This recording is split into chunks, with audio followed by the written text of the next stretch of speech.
आरव एक 9 साल का नटखट और जिज्ञासु बच्चा था। उसे नई जगहों की खोज करना और रोमांचक कहानियां सुनना बहुत पसंद था। गर्मी की छुट्टियों में वह अपने माता पिता के साथ उत्तराखंड के एक छोटे से गांव में आया था, जहां उसके दादा दादी रहते थे।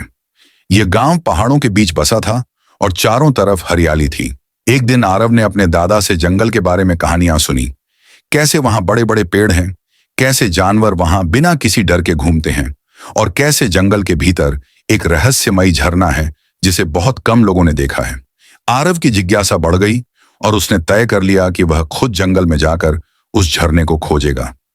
सुबह सुबह जब सभी सो रहे थे, आरव ने अपना छोटा सा बैग उठाया, उसमें कुछ बिस्किट और पानी की बोतल रखी और चुपचाप घर से निकल पड़ा। वह गांव के रास्ते होते हुए जंगल की ओर बढ़ने लगा। शुरुआत में सब कुछ बहुत सुंदर लग रहा था, पेड़ पौधे, पक्षियों की चहचहाहट और हल्की हल्की ठंडी हवा। लेकिन जैसे जैसे वह जंगल के भीतर जाता गया, रास्ता मुश्किल होता गया। पेड़ घने हो गए, सूरज की रोशनी कम होती गई और अजीब अजीब आवाजें आने लगीं। थोड़ी देर बाद उसे एहसास हुआ कि वह रास्ता भूल गया है। उसने इधर उधर देखा, लेकिन उसे समझ नहीं आया कि किस तरफ जाना चाहिए। डर धीरे धीरे उसके मन में घर करने लगा। आरव परेशान था, लेकिन फिर उसने सोचा कि रोने से कोई हल नहीं निकलेगा। उसने हिम्मत जुटाई और आगे बढ़ने लगा। चलते चलते उसे एक हिरण का बच्चा दिखा जो झाड़ियों के पीछे छिपा हुआ था। आरव को जानवरों से डर नहीं लगता था, इसलिए उसने धीरे से हाथ बढ़ाया। हिरण ने भी कोई विरोध नहीं किया, मानो वह समझ रहा हो कि आरव किसी खतरे में है। थोड़ी ही देर में एक बंदर आ गया और पेड़ से झूलते हुए आरव के पास बैठ गया। बंदर के साथ खेलकर आरव को थोड़ा अच्छा महसूस हुआ। तभी एक तोता बोल पड़ा, किधर जाना है?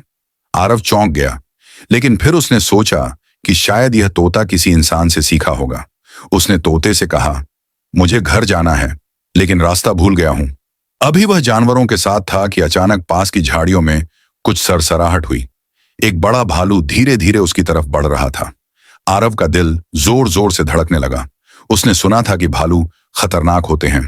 तभी तोते ने जोर से चीखना शुरू कर दिया और बंदर ने पेड़ों पर छलांग लगाकर शोर मचाना शुरू कर दिया।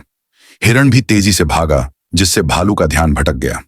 आरव ने मौका देखकर एक पेड़ पर चढ़ने की कोशिश की और किसी तरह खुद को बचा लिया। कुछ देर बाद भालू वहां से चला गया। भालू के जाने के बाद आरव नीचे उतरा और आगे बढ़ता गया। चलते चलते वह एक खूबसूरत झरने के पास पहुंचा। यह वही रहस्यमयी झरना था जिसके बारे में उसके दादा ने बताया था। झरने का पानी एकदम साफ और ठंडा था। आरव को प्यास लगी थी तो उसने पानी पिया और कुछ देर वहीं बैठ गया। तभी उसे किसी की आवाज सुनाई दी।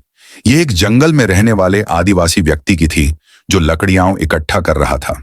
आरव ने उसे अपनी पूरी कहानी सुनाई। वह व्यक्ति बहुत दयालु था। उसने आरव को अपने साथ लिया और गांव की ओर चल पड़ा। शाम होते होते आरव अपने गांव लौट आया। उसके माता पिता बहुत घबराए हुए थे, लेकिन जब उन्होंने आरव को सही सलामत देखा तो उनकी जान में जान आई।